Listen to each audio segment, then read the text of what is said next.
This is an ordinary meeting of children with an extraordinary mission. They are planning to check out local homes in their village to persuade parents into sending their children to schools. Running in its third year, Indrani Bal Samuha is a club of 31 children. Till now, they have been fairly successful in spite of socio-ethnic and financial hurdles. The approach is simple. Go and convince the parents, relatives of other children. If that does not work, for money reasons, collect funds locally and seek scholarships provisions from school managements. Today on agenda are visits to 4 households. In Nepal, the annual average literacy growth rate stands at under 1% compared to the population growth of 2.5% per year. To break this disparity, an average literacy growth rate of 5% is required every year. For female literacy, a growth rate of 6% is needed per year. By 2004, over half a million school-aged children were not going to school in the country. On average, 3 girls among 4 children were not attending. In village communities, sustenance depends on small income sources. Parents tend to allot household work to children on a regular basis.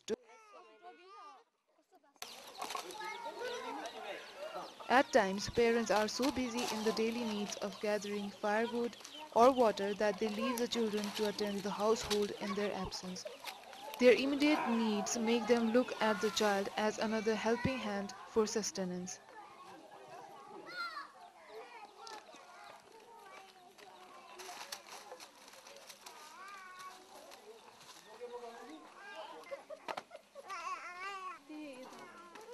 Early marriage and the thought that girls have to go off to another house is one of the major reasons of lower literacy rates. But the trend is changing. छोरीमा बराबर नै हो हैन त्यो कारण छोरीको पनि त्यति नै पढ्ने अधिकार हुन्छ उनीहरुलाई अधिकारबाट वञ्चित हामीले गर्नु हुँदैन मेन हामीले त्यही सोच्नु पर्छ बाआमाको त्यही हो छोरीको पनि भविष्य हामीले सोचिदिनु पर्यो छोराको जस्तै हो उनीहरुले पनि हामीले पढाइदियो भने उनीहरु आफ्नो आफ्नो तरतिब गरेर खान सक्लान् हैन त्यही नै हो मेरो पर्छ पहिला जस्तो जमाना हैन नि पहिला पो छोरीहरुले पढ्नु हुँदैन भन्छ हैन अहिले त पर्छ किनभने पहिला जस्तो जमाना हैन अहिले जहाँ गए पनि पढ्नु लेख्नु पर्छ Adolescence becomes more critical for the girl's education. The belief that the girl cannot touch during her menstrual cycle causes many to miss school often and gradually drop out.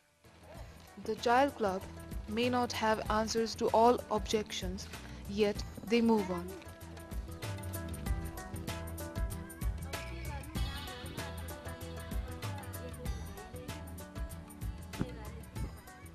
किन नपठाउनु स्कुल पठाएर के गर्नु घाँस दाउरा सोतर अब भ्याइँदैन एक्लैले अनि छोरीहरुलाई सधैँ यस्तै काम गराएर मात्र राख्ने विचार छ त अब के गर्नु त छोरीको अर्का घरमा जाने जात अब घाँस दाउरा गर्नु पर्यो नि सिक्नु पर्यो तपाई आफैलाई विचार गर्नुस् न तपाईलाई नि तपाईको बुवाहरुले मेरो छोरीले पनि केही गर्न सक्छ पढेर भनेर पढाएको भए तपाई कहाँ पुग्नुहुन्थ्यो होला अहिले अब पुग्न त पुग्थे होला नि अनि तपाईहरुको बुवाले गर्नु भएन त्यो कुरा तपाई गरेर देखाउनुस् न मेरो छोरीहरुले पनि छोराछोरा काम गर्न सक्छन् भनेर भन्नुस् अब गर्न त मन छ नि अब के गर्नु समयले भ्याइँदैन आफूले जति भ्याइन्छ त्यति गर्ने नि खाना नपुग्ने छैन होला त तपाईलाई छोरीहरुलाई पढाउनु न पुग्दैन अनि जसरी खेती गरेर छोरी आफू भएर पुग्छ कि भनेर अलि धेरै काम हुन्छ कि भन्ने आश लाग्छ Each new conversation adds to these children's experience in handling the next house. अब हामी चाहिँ यहाँ उहाँको छोरी एकजना स्कुल पठाउनु भएको रहन्छ जसका कारण अब हामी क्लबमा बसेका छौं हामीहरु विद्यालय जान्छौं अनि अब गाउँमा कोही कोही विद्यार्थी अब मानिसहरु विद्यालय नजाँदाखेरि अब अरूलाई पढ्न हुने भएको हुनाले हामीले अब हामीले गर्दा केही हुन सक्छ भने आफ्नो साथीको लागि उ पनि स्कुल जाओस् उ पनि भविष्यमा केही राम्रो बन्न सक्छ भने केही भन्नी भनेर भन्न खोजेको हौ अब उहाँहरु मान्नुहुन्छ मान्नुहुन्न सकेसम्म हामी मनाउने प्रयास गर्छौं अब सायद के हुन्छ सायद मान्नुहुन्छ होला हामीले धेरै ठाउँमा यस्तो कामहरु पनि गरिरहेका छौं As they move on, they recall a typical case of convincing the family members of Sumitra, one of their colleagues now. र नि त्यसै मित्रलाई गर्न त कस्तो अप्ठ्यारो भएको है नमानेको दाजुभाउजू पनि जति भन्दा पनि नमाने कस्तो रहेछ हेर सर बल्ल बल्ल त्यत्रो भनिसकेपछि त स्कुलबाट अलिकति व्यवस्था मिलाइदिनु भनेर त्यस्तो सबै प्रकारले हामीले भनेपछि अलिकति गर्नुपर्ने नि है अन्त त्यसको घरका परिवार पनि त्यस्तै हुन् त्यसको दाइ चाहिँ त्यो कस्तो नि त एउटा मलाई कस्तो रिस उठेर आएको सम्झाए पनि नहुन् तर जे भने हामी त्यो नगरे भए पनि हामीले त्यहीँबाट उठाएर भए पनि दिने त भनेको थियो नि Sumitra had cleared her 7th grade, which her elder brother thought was enough. And then she talked to her friends in the club. अनि पछि बाल समूहको मान्छे कोही आयो अनि बाल समूह पनि जाओ भनेर पठाएको सिक पनि केही जान्दैन भनेर First, the brother didn't agree. The club decided to collect funds for Sumitra themselves. They also approached a school for scholarship. बालकक्षीमा पनि मान्छेहरूले अब पढ्नुपर्छ भने अनि भनेपछि अब हामी गर्छ यसो गर्छौँ भनेपछि अनि उसलाई लाज भयो लाज भएपछि अनि खै खर्च गरेर भर्ना गरौँ म 7बाट पास भएर 8मा जाँदा अनि गरिबीको कारण पनि भयो त्यस भएर मलाई भर्ना गर्ने स्कुलमा दाइहरूले गर्नु भएन अनि बालसम्मका साथीहरू आएर पढ्नुपर्छ भनेर स्कुलमा भर्ना दाइले नै गर्नु Getting admissions is not all. Retention and purpose of continuing to study has to be focused and suggested through examples. अब छोरी मान्छेले अब शिक्षित भयो भनेदेखि ओहो हामी पनि यसरी पढ्नुपर्ने रहेछ र हामी भोलि गएर पनि यस्तो यस्तो काम ठुला कामहरू पनि गर्न सक्ने रहेछ अनि छोरीले चाहिँ पढ्न आउने होइन रहेछ छोरीले चाहिँ पढ्नै पर्ने रहेछ र अरू छोरीहरूले पनि हामी जस्तै गरी शिक्षकहरू पनि बन्न सक्ने रहेछ ठुल्ठुलो काम पनि गर्न सक्ने रहेछ भन्न चाहिँ एकदम हिम्मत हुने भएकोले यसमा चाहिँ छोराहरूभन्दा छोरीहरू नै बढी चाहिँ पढ्न चाहिँ प्रेरित गर्छन् त्यही भएर चाहिँ छोरीहरू चाहिँ टिचरै हुँदा चाहिँ एकदम राम्रो हुनुहुन्छ Sumitra now is a member of the club and tries to give support to other children as she herself got.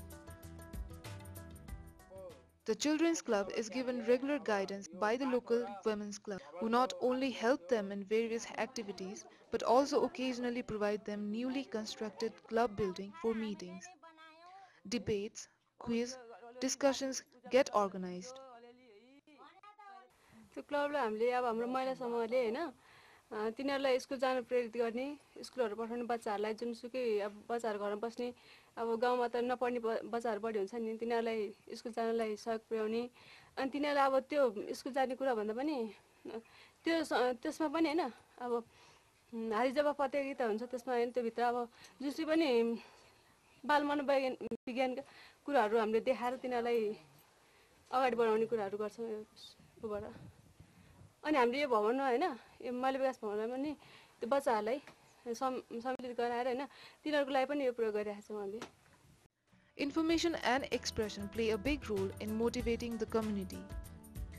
And the club does it by sometimes publishing their own wall magazine called Bal Awaz, Children's Voice. The club is helped by various organizations in their work. UNICEF supports them financially as well as providing short training programs on social and education issues.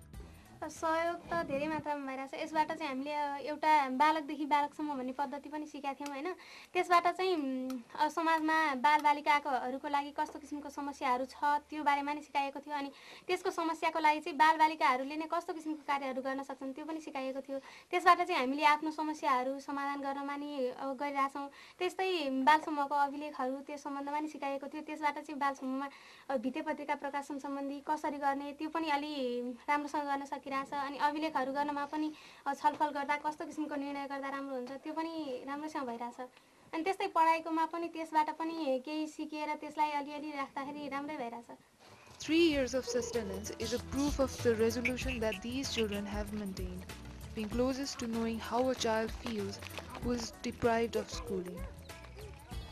Working from ground level, their motivation seeks the core of decision making which comes from innumerable adults.